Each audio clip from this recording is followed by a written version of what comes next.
오늘 우리에게 주시는 하나님의 말씀은 요한복음 6장 16절에서 21절 말씀입니다.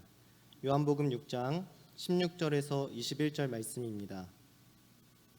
하나님의 말씀을 다 함께 읽겠습니다.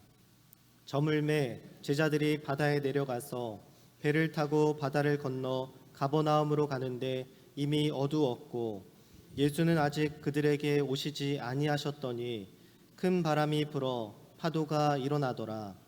제자들이 노를 저어 10여리쯤 가다가 예수께서 바다 위로 걸어 배에 가까이 오심을 보고 두려워하거늘 이르시되 내니 두려워하지 말라 하신대 이에 기뻐서 배로 영접하니 배는 곧 그들이 가려던 땅에 이르렀더라. 아멘.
아멘.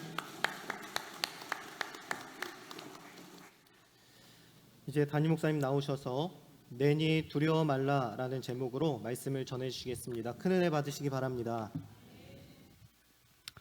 할렐루야. 한 주간 잘 지내셨습니까? 날이 많이 더운데 여러분 건강하십시오. 기도하겠습니다. 하나님 아버지 감사합니다. 하나님께 예배할 수 있음이 은혜요, 예배할 수 있음이 축복이요, 예배할 수 있음이 감사입니다. 아버지 하나님, 예배 현장에 성령께서 함께하여 주시고 만날 자들을 만나 주시옵소서. 치료할 자들을 치료하여 주옵소서. 육신의 질병이나 영적인 질병이나 마음의 질병이나 정신의 질병도 예수의 이름으로 치료되는 시간 되게 하여 주시옵소서. 아버지 하나님, 오늘도 이 강단에 꽃꽂이로 섬긴 귀한 집사님 가정의 복의 복을 더하여 주시고 언제나 주님의 향기가 끊이지 않게 하여 주옵소서. 오늘 특별히 성도들의 점심 식사를 제공하는 집사님 가정이 있습니다. 하나님, 귀한 가정의 복을 더하여 주시고 남들에게 베풀면 베풀수록 더 큰 은혜가 임하는 복된 가정 삶 되게 하여 주옵소서. 한량없이 부족하고 연약한 종 주의 손에 부탁드립니다. 은혜의 통로로 써주시고 오늘도 말씀을 사모하는 성도들이 말씀을 듣는 귀가 복되게 하시고 깨닫는 마음이 복되게 하시고 믿는 믿음이 복된 시간 되게 하여 주시옵소서. 예수님의 이름으로 축복하고 간절히 기도합니다. 아멘. 우리 앞뒤 좌우 축복하겠습니다. 사랑합니다. 축복합니다. 반갑습니다. 은혜 받읍시다. 우리 교회표 같이 하겠습니다. 오른손 들으시고 경건에 도전하라. 경건에 도전하라. 성경에 도전. 기도에 도전. 전도에 도전. 할렐루야. 아멘. 승리하십시오. 감사합니다. 오늘 말씀 제목 같이 하실까요? 내니 두려워 말라. 내니 두려워 말라. 요한과 산책 34번째 시간입니다. 여러분, 지난 주일 말씀 한번 간단히 복습을 하겠습니다. 지난 주일 말씀 제목이 어디로 가라? 산으로 가라 였습니다. 산으로 가라.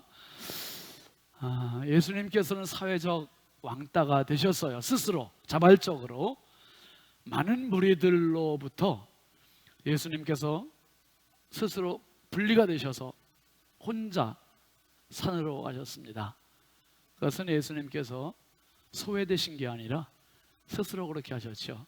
그 시간을 확보하고 그 공간을 확보해서 하나님과의 긴밀한 소통의 장, 긴밀한 은혜의 장을 확보하셨기 때문에 그리 가신 겁니다. 그래서 혼자 가셨고요. 그리고 다시 가셨다는 표현을 드렸습니다. 다시. 이거는 어쩌다 한번 우연히 가신 게 아니라 습관이 되셨다는, 습관이 늘 습관. 여러분, 예배도 습관이에요. 아멘이죠. 예배도 습관 들여야 돼요. 이거 어쩌다가 안 나와봐요. 또 나오고 싶어져요? 안 나오고 싶어져요? 안 나오고 싶어져. 힘들어도 나와야 되고 바빠도 나와야 되고 어떻게든지 예배 현장은 지켜야 돼요. 아멘이죠. 기도도 지켜야 되고요. 힘들어도 기도하면 힘이 나니까요. 예배 드리면 힘이 나니까요. 어디 가서 이 힘을 얻어요? 어디 가서요? 여러분, 예배는요 생명이에요. 예배가 생명이기 때문에 여기서 얻는 이 힘은 어디서도 못 얻어요. 하나님이 주시는 이 생명력과 힘이 예배에 있습니다. 그래서 다시 이 습관의 은혜가 예수님께 있었던 거고요. 그 다음에 예수님이 가신 곳은 산이었어요. 산을 지난주에 말씀드릴 때 아주 높은 고도로 올라갈수록 초목이 살 수 없는 산림 한계선이다, 그렇게 말씀드리고 독 있는 뱀들이 못 올라오는 무슨 라인이라 그랬죠? 스네이크 라인이다, 그러한 표현을 썼습니다. 그러면서 여러분, 예수님께서 혼자 다시 산으로 가신 이 시간은 앞에서 말씀드린 대로 하나님과의 영적 교통에 확보하는 시간. 그래서 슈필라움이라는 표현을 지난주에 그 책을 소개하면서 말씀드렸잖아요. 여유 공간, 독일어로 여유라는 말, 놀이라는 말과 공간이라는 말이 합성어다 말씀을 드렸습니다. 여러분, 평생 우리가 살아가면서 삶이 우리를 얼마나 바쁘게 만드는지 몰라요. 가만히 내버려 두질 않잖아요. 예배 시간에 한 1분 정도 정적이 흐른다고 생각해 보세요. 그러면 두리번거리실 거예요. 뭔 일이 있나? 뭔가가 계속해서 음악이 있든지 설교가 있든지 뭔가 기도가 있든지 계속 이어져야 돼. 여러분 보시면 스마트폰을 떼놓지를 못하잖아. 우리가 늘 길을 가다가도. 여러분 제발 부탁인데 횡단보도 갈 때는 내려놓고 가세요. 어때요? 주머니에 넣고 가세요. 정신 나간 차들이 있어요. 어느 날 확 와가지고 그렇게 해서 죽은 사람도 많아요. 그러니까 횡단보도 건널 때는 스마트폰 한다 놓는다. 내가 별걸 다 가르쳐주네. 여러분 이래야 돼요. 한 목숨인데 한 번인데 그렇게 괜한데 우리 생명 잃으면 안 돼요. 그래서 여러분 우리 교회 엘리베이터는 안 그렇습니다만 아파트 같은 데도 엘리베이터 타면 그 안에 다 모니터들 있죠. 그거 없으면 좋겠어. 그런 거 무조건 모니터 없어서 좀 가만히 좀 사색 좀 하게. 사색을 하게 못 만들어요. 가을엔 낙엽 떨어져 봐요. 떨어지기가 무섭게 다 쓸어버려요. 낙엽을 좀 밟아봐야 생각을 좀 하지. 인생을 생각하고. 근데 환경관리원들이 뭐야 다 쓸어버리시니까 어른이고 애들이고 생각할 겨를이 없어요. 온통 뭔가를 해야 돼. 뭔가를. 근데 예수님은 영적인 슈필라움을 항상 확보하고 계셨다. 사랑하시는 성도 여러분, 예배가 됐든 기도가 됐든 찬송이 됐든 말씀이 됐든 여러분의 영적인 슈필라움을 양보하지 마시고 뺏기지 마시고 항상 확보하시기를 주의 이름으로 축원합니다. 이 공간 살아있어야 돼요. 이 공간 살아있어야 돼. 그래서 이 공간이 어떤 역할을 하냐 하면 나와 하나님과의 핫라인, 직접 교통할 수 있는 그런 교신할 수 있는 통로가 되는 거예요.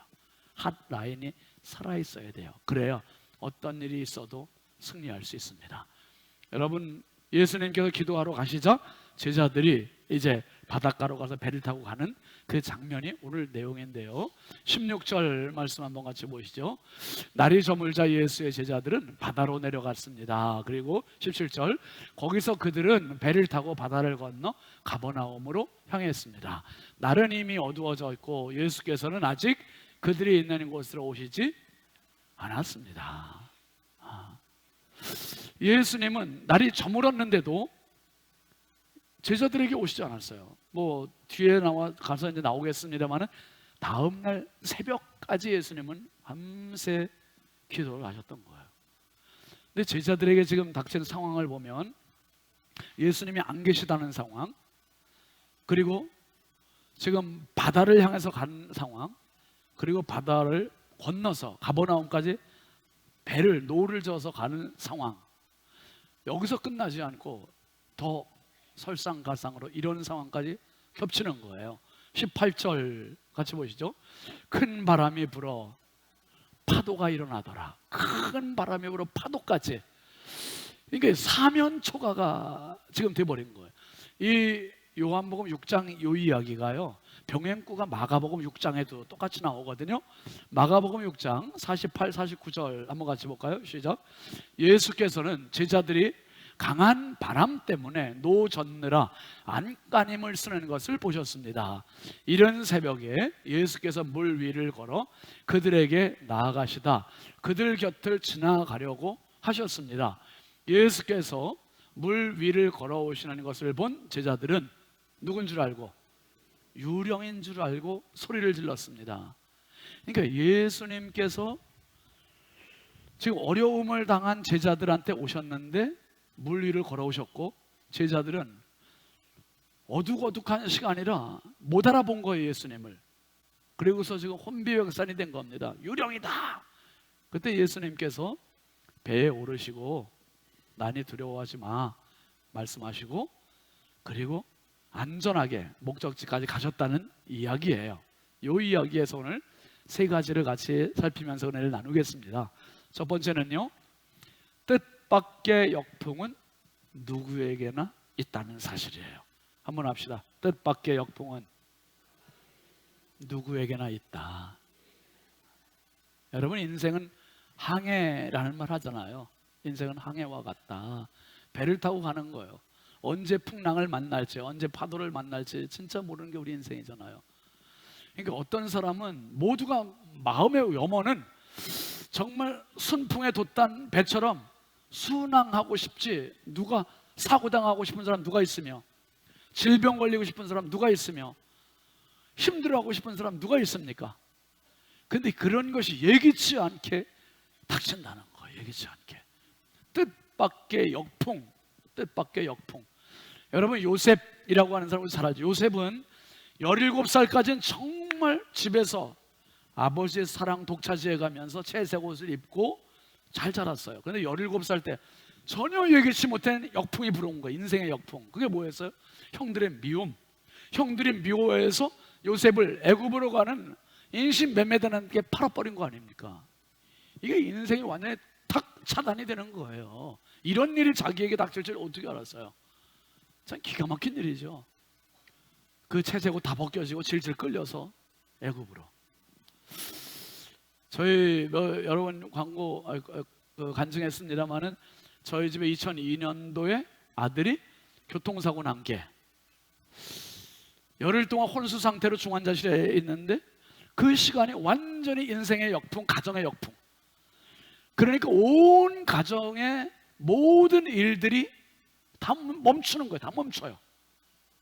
여러분, 인생의 역풍은요, 말 그대로 앞에서 불어닥치는 바람이기 때문에 앞으로 나가질 못하게 만들어요. 못 가요. 지금은 우리가 평탄하니까 그래도 옷도 점잖게 입고 교회도 오고 또 어디 휴가도 떠나고 또 놀러도 가고 취미 활동도 하고 음식점도 가고 여유롭게 보내잖아요. 여유롭게. 근데 여러분, 사람이 인생의 역풍 딱 만나면 아무것도 안 보여요. 아무것도 알 수 없어요. 오직 삶에만, 생존에만 매달리게 돼요. 생존에만. 사도 바울이 바울 되기 전에 모두가 부러워하는 지위와 그의 신분입니다. 최고의 학부를 나왔잖아요. 가말리엘 문화에서. 그리고 그가 모두가 갖고 싶어하는 로마 시민권자예요. 그런데다가 최고의 율법 학자들과 같은 바리새인 중에 바리새인, 왕가의 자손인 베냐민 지파, 히브리인 중에 히브리인, 진짜 자기 신념에 가득 차 있어서 내가 이대로만 가면 하나님 앞에 상급받겠다, 칭찬받겠다 확신에 찬 사람. 근데 어느 날 그 인생에 완전히 역풍이 불어버리는 거예요. 사도행전 9장 3절 4절 한번 같이 읽어보시죠. 3절부터 5절까지. 사울이 길을 떠나 다메섹 가까이 도착했을 때 갑자기 하늘에서 빛이 비춰 그를 둘러쌌습니다. 사울이 땅에 쓰러졌습니다. 그때 그는 사울아 사울아 네가 왜 나를 박해하느냐 핍박하느냐 하는 음성을 들었습니다. 사울이 주여 누구십니까? 라고 묻자 누구라고요? 나는 네가 핍박하는 예수다. 나는 네가 핍박하는 예수다. 이단이라고 생각했고 이단의 앞잡이라고 생각했다. 그 예수가 생명이라니, 구원이라니, 구세주라니, 이게 완전히 인생의 역풍이에요. 인생의 역풍. 그래서 인생 딱 멈춘 거예요. 고꾸라진 거 아닙니까? 여러분, 어쩌면 지금까지 살아오시면서 인생의 역풍 만나지 않은 사람이 누가 있습니까? 교통사고라는 인생의 역풍 만나기도 하고, 암이라고 하는 인생의 역풍 만나기도 하고, 부도라고 하는 인생의 역풍을 만나기도 하고, 자식들의 죽음이라고 하는 인생의 역풍을 만나기도 하고, 가족의 죽음이라는 인생의 역풍을 만나기도 하고, 수많은 인생의 역풍을 만나는데 역풍을 이겨나가는 사람이 있고 역풍에 떠밀려가는 사람이 있어요. 바라기는 그 많은 인생의 세파 속에서, 역풍 속에서도 끝까지 승리하는 저와 여러분 되길 주의 이름으로 축원합니다. 끝까지 승리. 여러분, 지금 갈릴리 바다, 여기서 일어난 일인데 이 갈릴리 바다는 예수님의 사역에서 빠질 수 없는 곳이에요. 이 갈릴리 바다는 길이가 약 21km, 그러니까 우리 교회로부터 인천대교 정도까지의 거리가 될 것 같아요. 그 정도. 폭은 약 12km. 여기서 한 송도 정도까지가 이게 굉장히 큰 호수인데 너무 크니까 바다라고 이름을 붙였어요. 작년에 우리 성지순례 갔을 때 제가 이 숙소에서 일출 광경을 찍은 거예요. 갈릴리 호수 바다입니다. 다음 사진을 보시면 그 큰 바다 주변을 보시면 저 끝에 산이 있잖아요. 그렇게 높진 않은데 산들이 사방 둘러져 있어요. 보통 해발 100m, 그럼 바다 표면으로부터 100m 높이에 있다는 얘기잖아요. 근데 갈릴리 바다는요, 해발 마이너스 200m예요. 거꾸로. 그러니까 바다 표면보다 높다 낮다? 낮은 거죠. 사해는 해발 마이너스 400m. 그러니까 이 갈릴리 호수는 굉장히 수표면이 낮아요. 그런데 여기서 바람이 어떻게 일어나냐 하면 저 주변 삥 둘러있는 분지와 같아져 있죠. 산에서 산과 산이 겹치는 그 계곡면에서 바람이 일어나면 그 바람이 낮은 지역인 이 갈릴리 바다로 몰아붙이는 거예요. 그러니까 바람이 뜻밖의 몰아붙이면 그 바람이 바다 물결을 일으키고 파도가 되고, 그래서 오늘 말씀 18절 말씀에 큰 바람이 불어 뭐가 일어났다고요? 파도가 일어났다는 거예요. 파도가. 여러분, 지금 예수님의 제자들은 어부 출신이에요. 갈릴리 바다에서만 잔뼈가 굵은 사람들, 전문가들이고 경험자들이고 언제 순풍이 불지 언제 역풍이 불지 아는 사람들이거든요.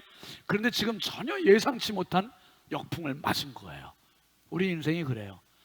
역풍이라는 게 언제 예고하고 오면 준비라도 할 텐데, 방어라도 할 텐데 전혀 예상치 못하게 오니까 속수무책으로 당하는 거예요. 우리가 그렇게 연약한 존재들입니다. 여러분, 특별히 19절, 20절, 19절 말씀도 한번 보시죠. 제자들이 노를 저 12월이쯤 가다가 예수께서 바다 위로 걸어 배에 가까이 오심을 보고 두려워하거늘. 예수님이 오시는데도 어둑어둑하고 컴컴하니까 형체만 있지 누군지 알아보지를 못해서 지금 두려움에 가득 차 있어요. 여러분, 역풍은 두려움이에요. 역풍은 불안입니다. 역풍은 무서움이에요. 그래서 시편 기자는 이렇게 우리에게 강력하게 요구하고 있어요. 시편 55편 22절 같이 봅니다. 시작. 네 짐을 여호와께 맡기라. 그가 너를 붙드시고 의인의 요동함을 영원히 허락하지 아니하시리로다. 할렐루야. 이 말씀이 여러분의 말씀 될 수 있길 주의 이름으로 축원합니다.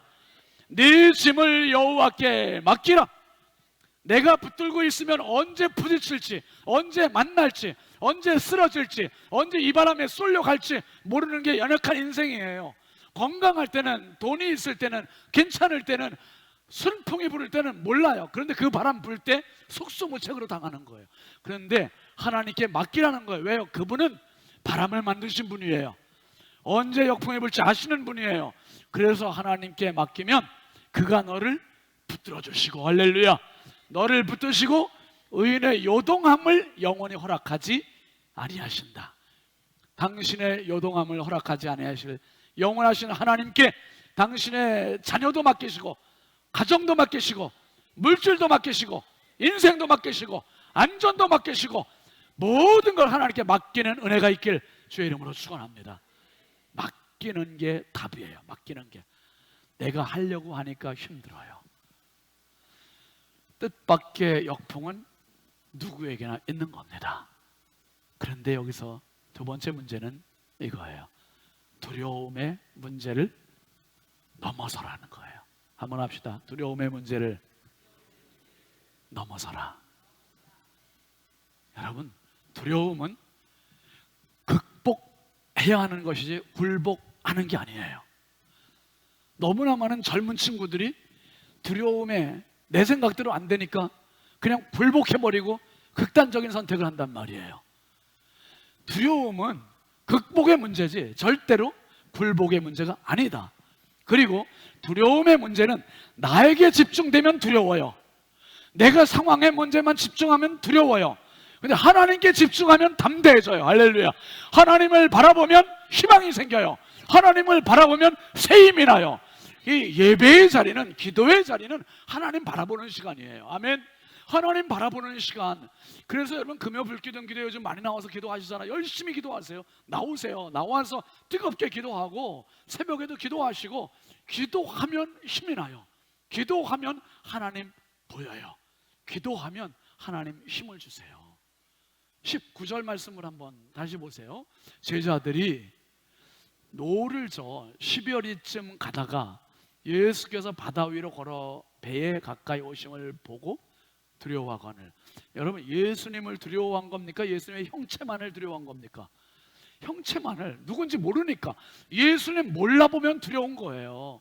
예수님을 알면 기뻐져요. 할렐루야. 예수님을 알면 기뻐져요. 예수님 모르면 두려워요.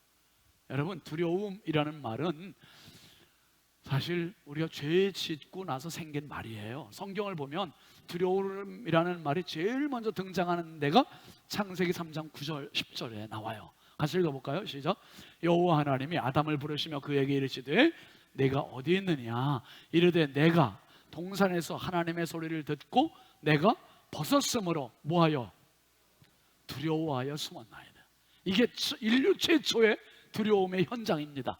하나님을 두려워한 거예요. 여러분, 왜 안 믿는 사람들이 이 자리에 못 나옵니까? 두려워서 못 나와요. 뭐가 두려워서? 죄 지은 게 두려워서. 한 짓이 있으니까 못 나오는 거예요. 하나님 앞에 나옴이 은혜예요. 오면 하나님 해결해 주시고 치료해 주시고 새 사람 만들어 주시잖아요. 어떤 분들은 그래요. 아유, 난 담배를 끊지 못해서 교회 못 나간대요. 난 술을 끊고서 교회를 나가겠대. 여러분, 여기 와서 해결해도 늦지 않아요. 여기 와서 해결해도 늦지 않아. 사람의 죄 짓고부터 두려움이 시작됐어요. 그런데 여러분 보세요. 성경대로 되는 거예요. 성경대로. 에덴 동산 태초의 인간이 죄 짓고 하나님의 두려워서, 이건 학습한 게 아니고 누가 가르쳐 준 게 아니에요. 그게 두려워가지고 숨었어요. 근데 지금도 그렇게 해요, 안 해요? 죄 지으면 사람들이 한다고 해주세요. 그럼 그렇게 하고 말고. 봐요, 여러분. 죄 지으면 전화 받아요, 안 받아요? 죄 지으면 전화 안 받아. 심지어 전화, 아예 전화는 꺼. 위치 추적당할까 봐 전화는 꺼요. 그리고 신용카드 써요, 안 써요? 그것도 안 써요. 신원조회 당해가지고 어디 있는 거 딱 발각될까 봐 안 써요. 연고지 있는 데로도 안 가요. 남들이 안 가는 모텔에 가든지, 아니면 안 보이는데 모르는 데로 가든지, 연고지 없는 곳으로 가든지, 심지어는 다른 나라로 도망을 가거나. 이거 언제 누가 가르쳐 준 거예요? 아담이 가르쳐 준 거. 아담 때부터. 이거 지금까지 계속되고 있어요. 지금까지. 앞으로도 계속돼요. 여러분, 죄 지으면 두려워지고. 여러분, 사람이, 이건 뭐 나이에 관계없어. 어린애들도 죄 지으면 엄마 아빠 얼굴 떳떳이 못 보고 자꾸 숨으려고 그래. 얘가 왜 그러나, 이놈이 지가 한 짓을 알렸다. 그냥 한 짓이 있으니까 엄마 아빠 얼굴 뭐. 똑같아요. 이게 여러분, 똑같아. 성경대로 되어 있어요. 사람이 하나님을 두려워해서 숨어요. 근데 성경은 절대로 우리에게 두려워하지 말아라 그렇게 얘기하지, 두려워하라 이렇게 얘기하지 않으세요. 두려워하지 말래요. 대신 담대하래요. 강하고 담대하래. 하나님을 믿으래요. 자, 여호수아 1장 9절 한번 같이 읽어보시죠. 시작.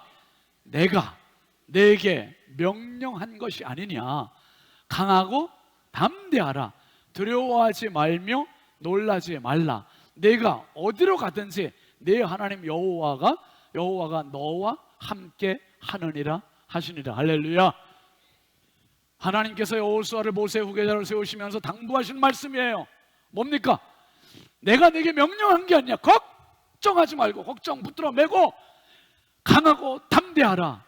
두려워하지 말아라. 왜? 놀라지도 말고. 너 어딜 가든지 내가 너와 함께 할 거야. 할렐루야. 내가 너와 함께 할 거야. 내가 너와 함께 할 거야. 내가 너와 함께 할 거야. 내가 너와 함께 할 거야.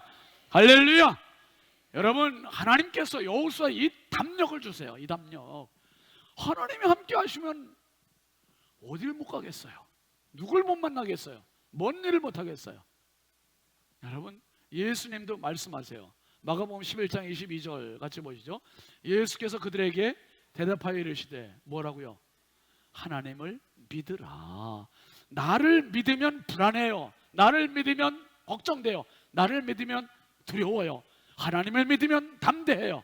하나님을 믿으면 소망이 있어요. 하나님을 믿으면 안전해요. 하나님을 믿으면 평안해요. 저희가 신혼살림을 시작한 게 사실은 부여중앙교회에 있을 때, 부목사로 있을 때, 그때 사실 신혼살림을 처음 시작했어요. 근데 저희 사택이 어떤 곳이었냐면 1층, 2층 유치원이 있고 2층 옥상에 있는데 그 옥상의 바닥에다가 샌드위치 판넬로 지어놓은 집, 옥탑방, 쉬운 말로 옥탑방에 저희들이 3년 6개월 동안 살았어요.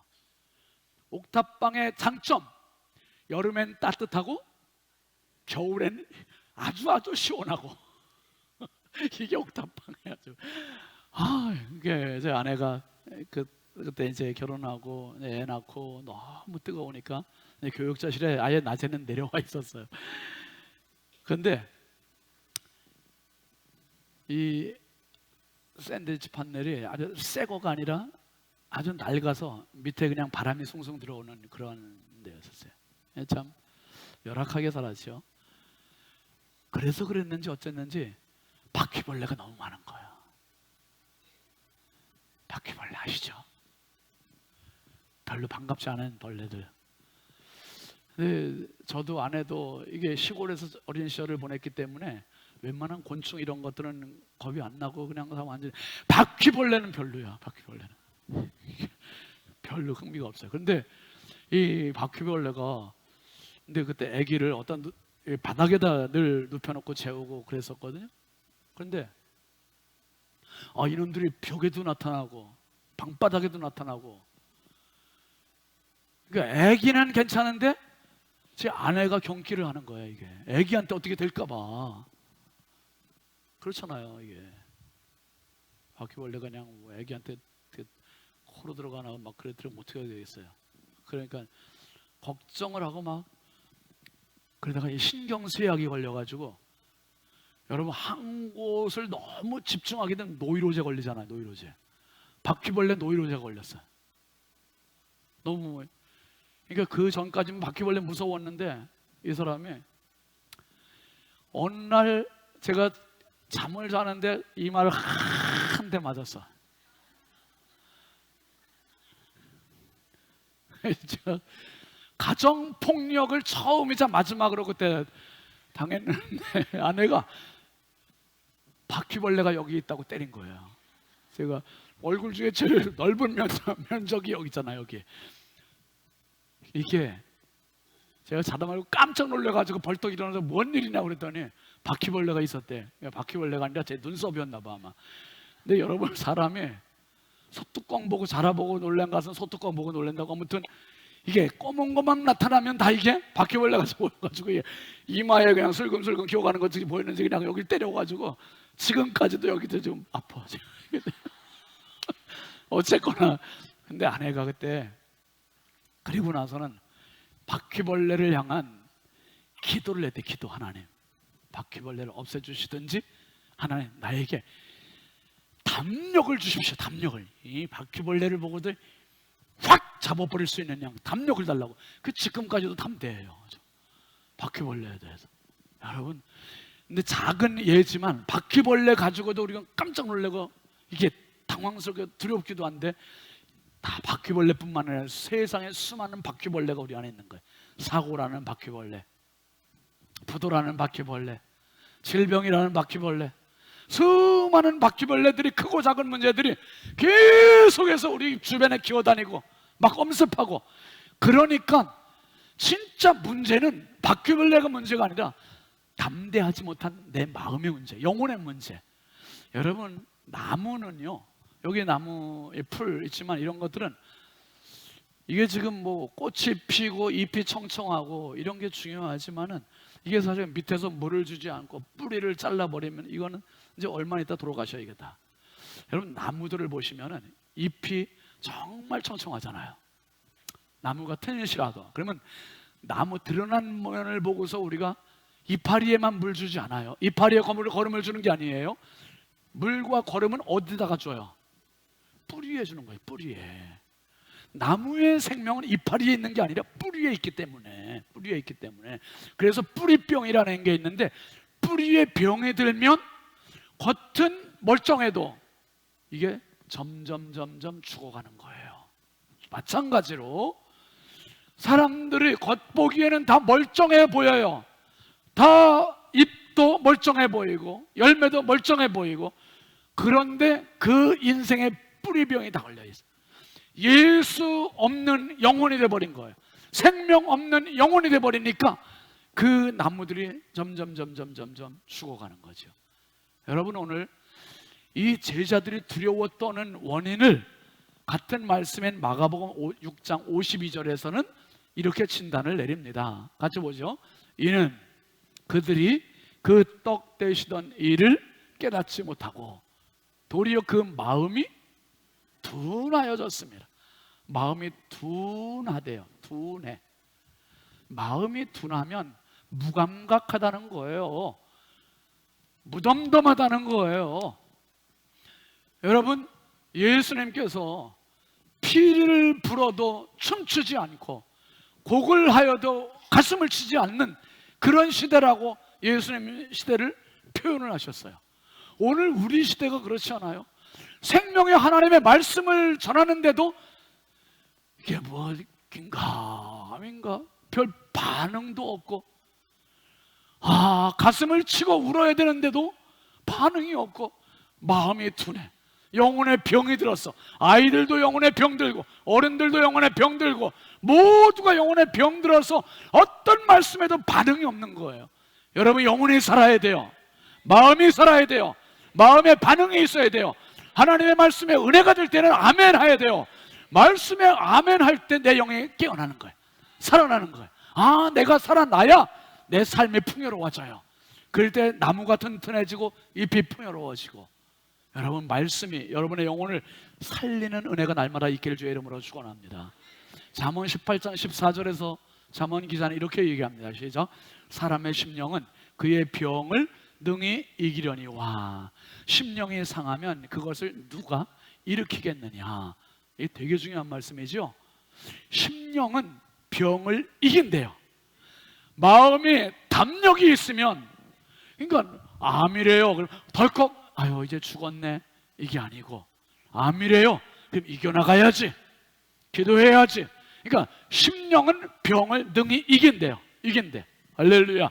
근데 심령이 상하면, 마음이 상하면 누가 일으키겠네요. 대책이 없다는 거예요. 대책이 없대요. 그래서 여러분, 두려움의 마음은 하나님이 주신 게 아니라 사탄이 준 마음이에요. 사탄은 계속 두려워해라, 불안해라, 걱정해라, 염려해라. 성경은 절대로 아무것도 염려하지 말고 모든 일에 기도와 간구를 너희 구하고 하나님께 아뢰라. 여러분, 디모데후서 1장 7절 말씀 한번 같이 보세요. 시작. 하나님이 우리에게 주신 것은 두려워하는 마음이 아니요, 오직 뭐예요? 능력, 사랑, 절제. 와, 하나님이 주신 건 두려워하는 마음 아니라는, 능력이라는 거예요. 오늘도 이 능력 갖고 돌아가시길 주의 이름으로 축원합니다. 오늘도 사랑 갖고 돌아가시길 주의 이름으로 축원합니다. 절제 가지고 돌아가시길 주의 이름으로 축원합니다. 성령의 열매를 가지고 살아가는 게 성도의 삶이요, 주님이 주신 마음이에요. 하나님이 주신 마음은 두려워하는 마음 아니래요. 담대해야죠.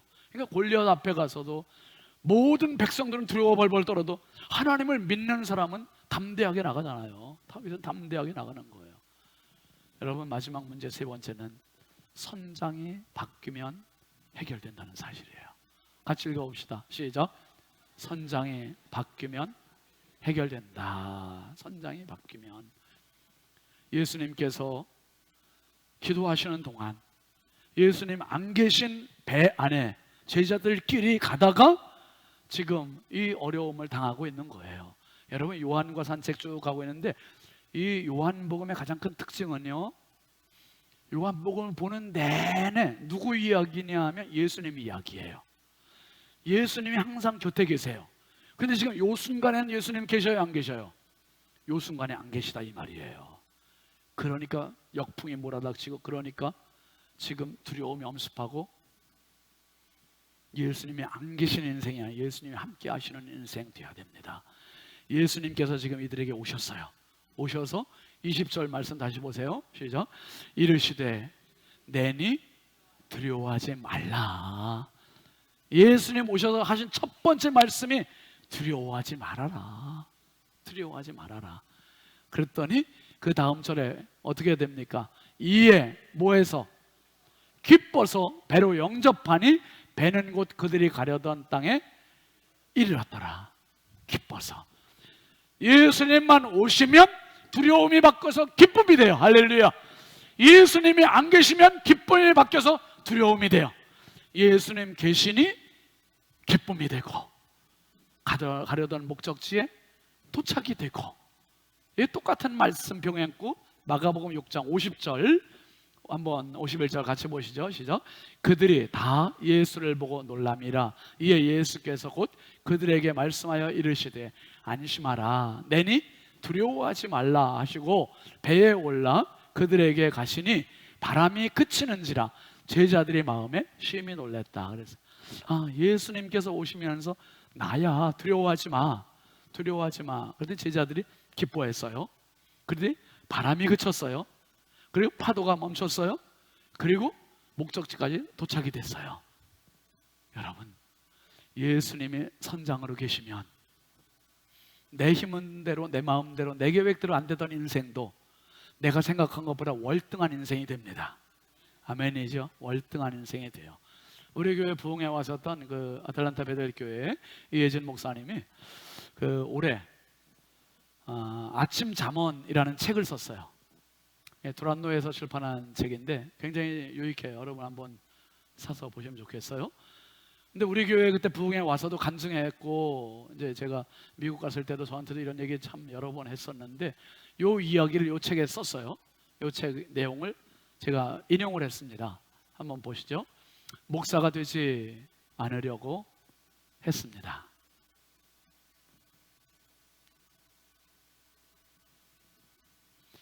목사가 되지 않으려고 했습니다. 외무고시를 공부해서 외교관이 되려고 인생의 계획을 잡았습니다. 그런데 하나님이 개입하셔서 그 뜻을 좌절시키셨습니다. 신학교에 갔지만 목회보다는 학교에서 가르치고 싶었습니다. 그래서 미국으로 유학을 떠났습니다. 제 계획은 2년 석사, 5년 박사 마치고 정확히 7년 뒤에는 한국으로 돌아가는 것이었습니다. 그런데 그렇게 되지 않았습니다. 목사 안수를 2010년에 받았지만 개척은 절대로 하지 않으려고 했습니다. 개척교회 목사 아들로서 개척의 어려움을 너무나 잘 알았기 때문입니다. 그런데 하나님은 제 계획과 달리 개척의 길로 인도하셨습니다. 그러나 건축은 하지 않으려고 했습니다. 건축 때문에 어려움을 겪었다는 교회와 목사님들 이야기를 많이 들었기 때문입니다. 그런데 역시 제 뜻과 달리 교회는 건축을 결정했습니다. 가만히 돌아보니 인생에서 제 뜻대로 된 것이 거의 없습니다. 하나님의 인도와 손짓은 모두 저의 인생 항로를 좌절시키신 것뿐이었습니다. 제 계획을 부서뜨린 것뿐이었습니다. 그런데 제 뜻대로 안 되어서 너무 감사합니다. 제 뜻대로 안 되었기에 감히 생각하지도 못한 하나님의 놀라운 은혜를 경험하고 있기 때문입니다. 만약 인생이 제 뜻대로 되었다면 어찌 되었을까를 생각해 보니 정말 끔찍합니다. 같이 읽습니다. 시작. 우리 뜻대로 되지 않고 하나님의 뜻대로 인도받는 것이 가장 큰 축복입니다.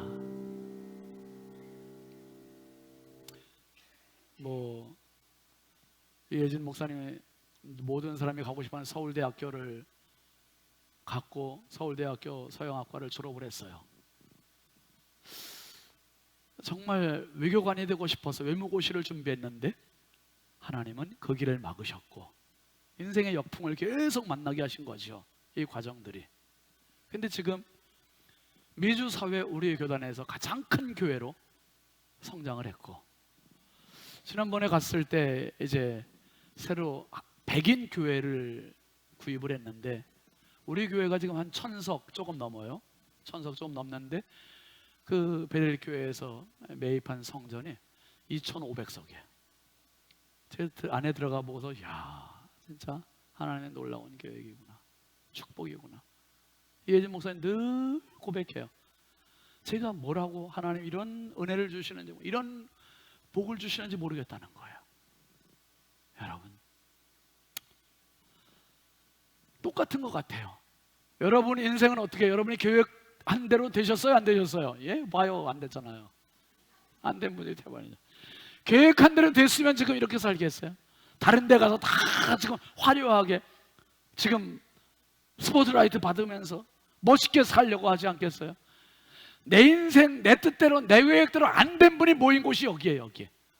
대신 하나님의 계획대로 된 사람들이에요. 이게 하나님의 섭리로 된 사람들이고 하나님의 은혜로 된 사람들이고, 여러분 내니 두려워하지 말라. 내니 두려워하지 말라. 하나님이 함께 하시면 인생의 역풍도 이길 수 있어요. 하나님이 함께 하시면 두려움도 이길 수 있어요. 하나님이 함께 하시면 모든 역풍을 뚫고 나가서 합력해서 소원을 이루게 됨을 믿으시길 주의 이름으로 축원합니다. 바로 저와 여러분이 주님 나라 가는 그날까지 수많은 역풍이 또 기다리고 있겠지만 주와 더불어 이기면 주님은 나의 산성이고 나의 요새고 나의 소망이고, 예수 붙잡으면 인생 붙잡는 거예요. 예수 놓치면 다 놓쳐요. 저와 여러분이 끝까지 주님과 더불어 내니 두려워하지 말라, 이 말씀 붙들고 승리하시길 주의 이름으로 축원합니다. 축원합니다. 우리 함께 찬양하겠습니다. 아무것도 두려워 말라. 이 가사를 생각하면서 같이 합니다.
산소 주님은 나의 요새 주님은 나의 소망 나의 힘이 되시며 주님은 나의 산성입니다.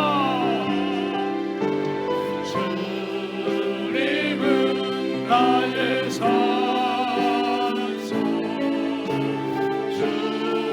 주님은 나의 요새 주님은 나의 소망 나의 힘이 되신 나의 힘이 되신 여호와 나의 힘이 되신 나의 힘이 되신 여호와 나의 힘이 되신 여호와. 아멘. 가슴에 손 모으겠습니다. 하나님, 뜻밖의 역풍을 누구나 다 만나는 일이지만 그걸 피하고 싶지만 하나님, 어쩌면 지금 그 역풍 안에 있는 분들도 있습니다. 두려움에 빠져서 불안함에 빠져서 내 인생, 내 앞길이, 내 가정이 어떻게 될지, 내 자녀가 어떻게 될지 답이 없어서 암울한 성도도 있습니다. 아버지, 선장이 바뀌어야 합니다. 주여, 예수님 우리 가정의 선장 되어 주옵소서. 예수님 내 자녀의 선장 되어 주옵소서. 예수님 내 인생의 선장 되어 주옵소서. 예수님 우리 교회의 선장 되어 주옵소서. 아버지, 먹구름이 몰려와도 비바람이 몰아쳐도 풍랑이 일어도 꿋꿋하게 배에 키를 붙잡고 내 등 뒤에 손을 얹고 앞을 지시하시는 주님만 계시다면 문제가 없습니다. 주여, 나와 함께 하시는 주님과 더불어 내니 두려워 말라 말씀하시는 주의 음성 붙들고 강하고 담대한 믿음으로 승리하는 성도들 되게 하여 주시옵소서. 이제는 우리 주 예수 그리스도의 은혜와 하나님 아버지의 사랑과 성령님의 감화 감동 내주교통 역사하시는 은혜가 인생의 뜻밖의 역풍과 두려움과 불안 속에서도 예수님 선장으로 모시고 강하고 담대한 믿음으로 승리하기를 다짐하는 사랑하는 모든 신성의 가족들 머리머리 위에 이제부터 영원토록 함께 하시기를 간절히 축원하옵나이다. 아멘.